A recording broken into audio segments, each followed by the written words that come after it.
Hello and welcome. Let's embark on an engaging new lesson where the qualities of leadership harness the power of innovation to enhance their abilities.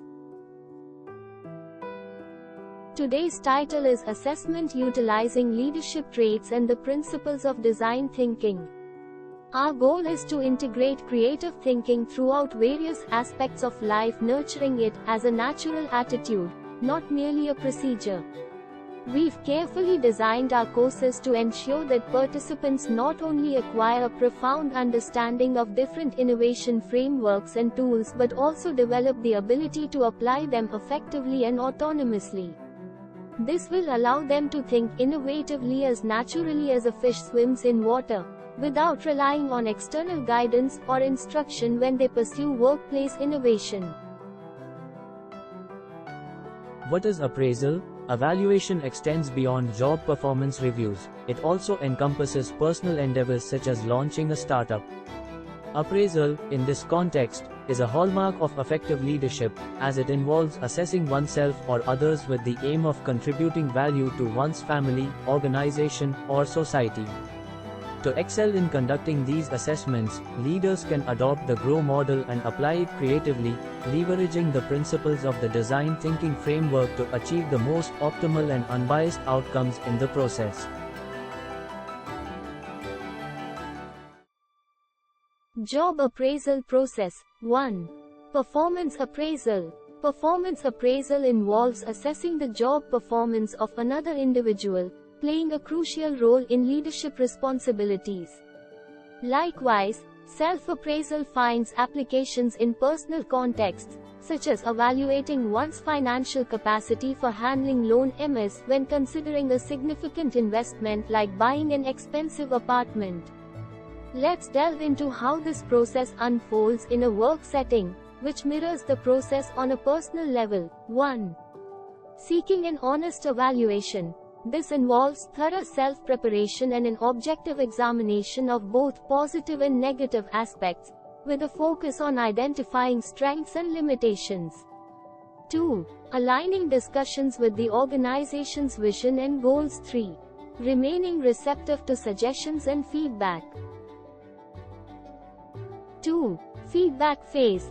The feedback phase can take on various forms, whether it's in a formal or informal setting, and it can range from being specific and detailed. The frequency of feedback can occur at intervals of every quarter, half-year, or annually. It's essential to develop a strategic plan of action that aligns with the organization's overarching vision, and this process adheres to the GROW model.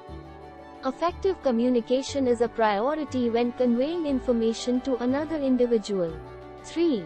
Coaching. Coaching holds significant importance as it acknowledges accomplishments and endeavors to create a clear path forward to address any shortcomings. This roadmap for addressing gaps not only aids the individual being coached but also benefits the organization by harnessing the appraisee's full potential. The GROW model for job appraisal is a structured framework used for performance evaluation and development discussions in the workplace. It encourages a collaborative approach to personal and professional development. The GROW model can also be used for self-appraisal. GROW stands for 1. Goal setting, G. This phase involves defining specific, measurable, and achievable performance goals. It's about identifying what the individual aims to achieve in their role. 2.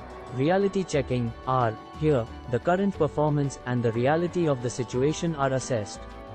This includes identifying strengths and weaknesses, challenges, and any gaps between current and desired performance. 3. Options or obstacles, O. In this phase, potential strategies and solutions are explored to bridge the performance gap. 4. Way forward or willingness, W. The final step involves creating a plan of action to move forward.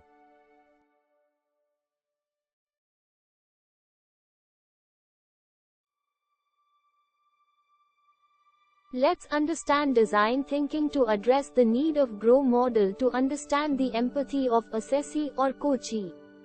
Creative tools we are going to discuss are thumb rules to follow. Our intention is to make the readers acquainted with creative thinking process and help them to use in the best possible way. For the job appraisal as well, the DT tools discussed can be tailored based on requirement.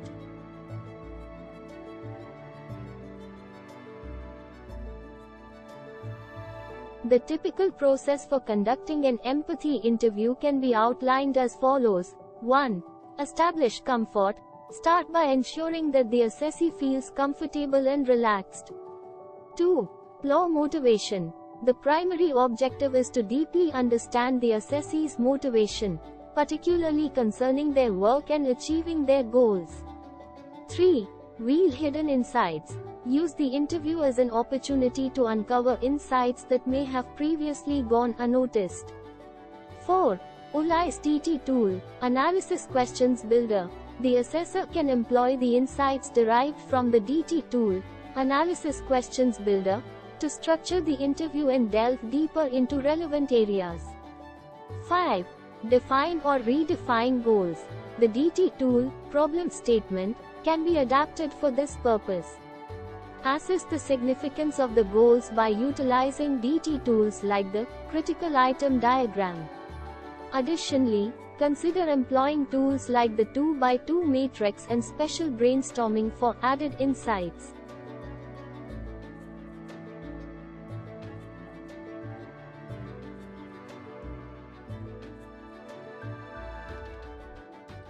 Six. Apply AEIOU process. Enhance your understanding of the assessee's environment by applying the AEIOU process, as outlined in the DT tool. 7. Share vision cone. Share the vision cone related to the assessee's goal achievement. This step aids in aligning perspectives and setting clear expectations. 8. Conclude with storytelling. Wrap up the interview using storytelling techniques provided in the DT tool. Storytelling offers an engaging way to summarize and communicate key insights effectively.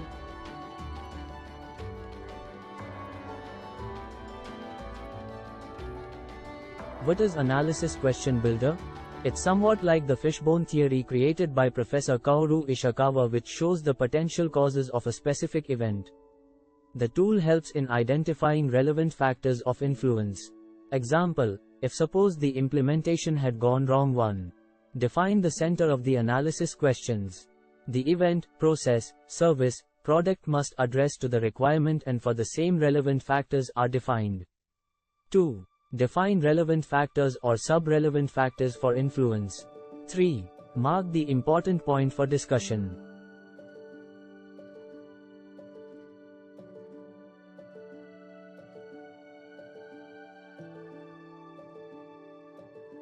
Let's learn AEIOU.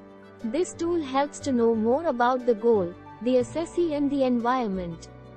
In design thinking, AEIOU is a field observation.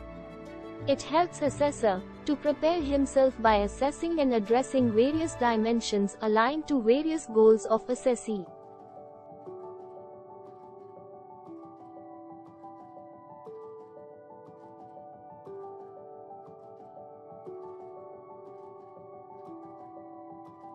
What is vision cone? 1. Discussion with the present status of the goal. 2. Prepare smart future goal aligned with organization's vision, goal. 3. For making future goals, the past and present activities, shortcomings, and strong points are referred.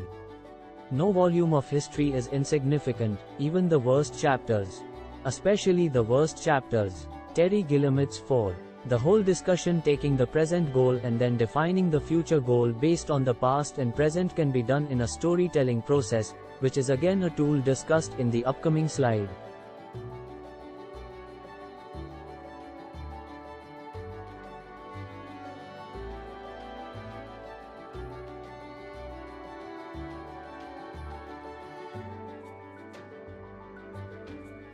Let's learn the importance of storytelling. It's a perfect tool to interpret the vision cone, discussed in the previous slide. It helps in developing bonds and correlations between various points that otherwise were random and may sometimes carry no relation. It nicely helps in articulating present status and then defining the future by building on top of the past and present and by building a correlation between the three. Probably the best example is Panchtantra, which was written by Indian scholar Vishnu Sharma. Here, the intent was to come up with a moral from various disciplines like science, arts, economics etc. It helps in curving new SMART goals based on past and present and aligned to the company vision, goal. This tool can be used in multiple phases during the discussion. Problem statement is a process to define or redefine the goal. Appraiser practices it before going for discussion. One has to go through goals if already defined and needs to see what went good and bad with it. 1. The good and bad need to be listed down too. If the goal needs to be redefined, then points associated with it need to be redefined. 3. The goal for the next appraisal term needs to be pointed down. 4. Success points, e.g., delivery time, implementation, no hash of errors in testing, needs to be defined with a goal or redefined goal. Steps may be followed as below. 1. Fragment the goal. If the goal is very big, e.g., capability building, and prioritize it. 2. If multiple goals are there, then prioritize the goals. 3. A basis for the measurement of KPIs, key performance indicators, needs to be defined. It will be a dimension for success. 5. Goals are supposed to be aligned with organization's vision. 6. Goals can be redefined by why-how laddering, example in next slide. The How Might We, HMW, DT, Design Thinking tool is a valuable technique used to frame and address complex problems in a more creative and innovative way. It encourages a solution-oriented mindset by rephrasing challenges as opportunities. In essence, it transforms problems into actionable questions that inspire innovative solutions. The process begins by identifying a problem or challenge, often through empathy interviews or observations. Once the problem is defined, the HMW tool is applied to rephrase it as a series of "How might we?" questions. These questions open up possibilities and encourage brainstorming. For example, if the initial problem is, "How can we reduce plastic waste?" the HMW questions could be, "How might we encourage reusable packaging?" or "How might we make recycling more convenient?"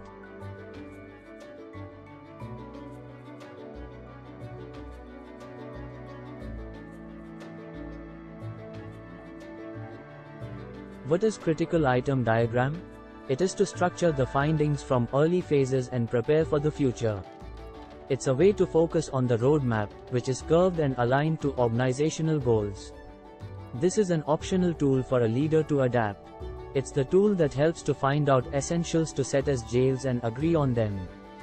Define the critical elements based on the challenges, threat towards organization's goal. The exercise can be done together with assessee. It's after the visual cone analysis, the data gathered regarding the experiences the assessee is having towards the criticality of the requirement is addressed. The criticality of the requirement needs to be addressed by why-how laddering.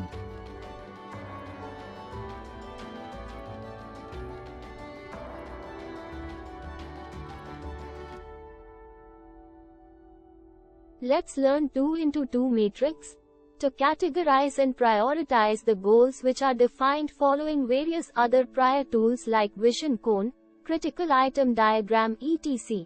The tool helps in addressing the low-hanging fruits first. It helps in recognition the need of the organization, projects and strategic opportunities. Both accessor and assessee are required to start with positioning the goals. It needs to be started with a broad classification and question in which quadrant the goal needs to be placed. If too many goals are getting in one quadrant, it needs to be revisited and needs to be discussed at low levels to be prioritized. It may require negative brainstorming as well.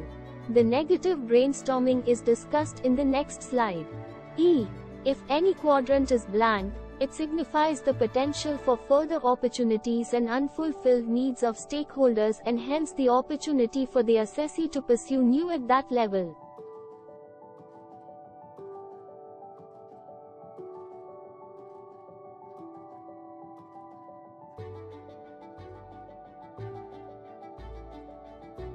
Let's deep dive into negative brainstorming.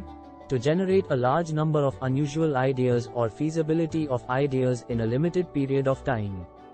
It is useful usually when the group is stuck during ideation or when no new ideas are getting the idea.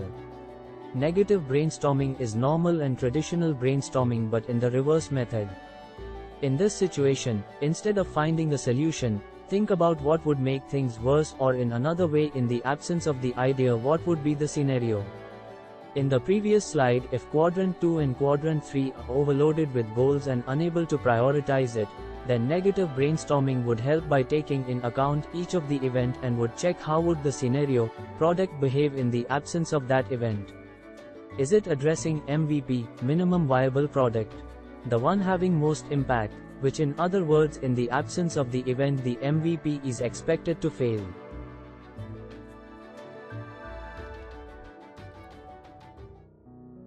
Effective communication plays a pivotal role in ensuring that the audience, whether they are listeners, receivers, or colleagues, genuinely grasp the empathy that the presenter seeks to convey. The sender, or communicator, possesses data that needs to be shared.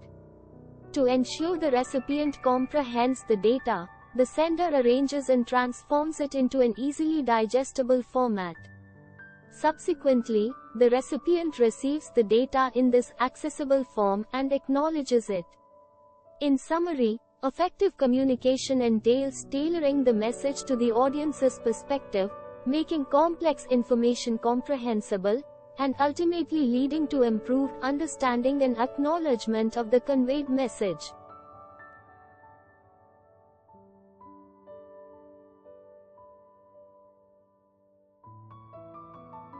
Let's explore a use case to gain a deeper understanding. Father and son story. Once father discovered that his son, Raj, achieved a significantly lower score in mathematics, despite his usual proficiency and keen interest in the subject. This made father puzzled. Raj had consistently excelled in mathematics, which had been his favorite subject. Despite Raj's diligent efforts in his studies, he had fallen short of achieving the expected marks in the recent exam.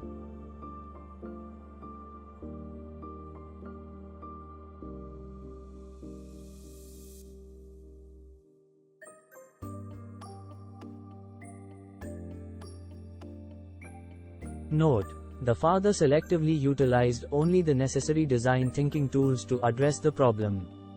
It's important to note that there is no rigid rule requiring the use of all design thinking tools to identify and understand an issue. Father laid down the roadmap below for him to follow in maturing his son toward the problems which are defined to be tough by son. As part of the process, first, he needs to do homework and understand the issue well. He may have to play the role of accessor. As part of the second phase of the process, he needs to discuss with son to understand the depth of issue. As part of the third phase of the process, he needs to discuss with son by explaining him the process to attempt the tough questions. The father, as part of his homework, followed the vision cone and assumed that his son would excel in mathematics, anticipating a strong performance. He also conducted an empathy interview. However, after their discussion, he realized that the questions in the exam were not aligned with the course and syllabus, despite his son being thoroughly prepared based on the provided materials. The father applied How Might We, HMW, to understand deeper knowledge on the issue. It also seemed, it's not the criticality of the questions, rather the volume or length of the questions and the pattern of questions that frightened Raj. By practicing HMW, Father could change the problem statement as, how might we mature to deal with analytics questions by being disciplined?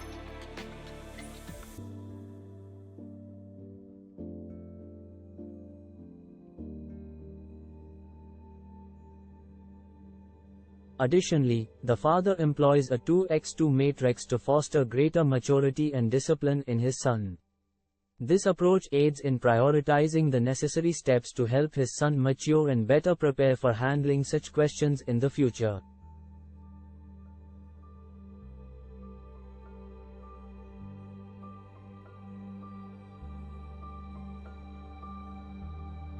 In conclusion, it is pertinent to assert that instead of exclusively concentrating on creativity concerning the artwork and the artist, we can reframe our viewpoint to examine it within the framework of the cognitive processes employed by artists. These cognitive processes are what our organizations need, and they represent a fundamental facet of the creative journey shared by all individuals with creative inclinations. Creativity doesn't have to be an inborn talent. Rather, it constitutes an inherent cognitive capacity that we aim to tap into and guide within our organizations to nurture innovation at the organizational level. Thanks. Kindly consider liking and subscribing to explore further about the creative thinking process. Let's stay connected and embark on a journey of learning together, contributing to a more improved and inspiring world.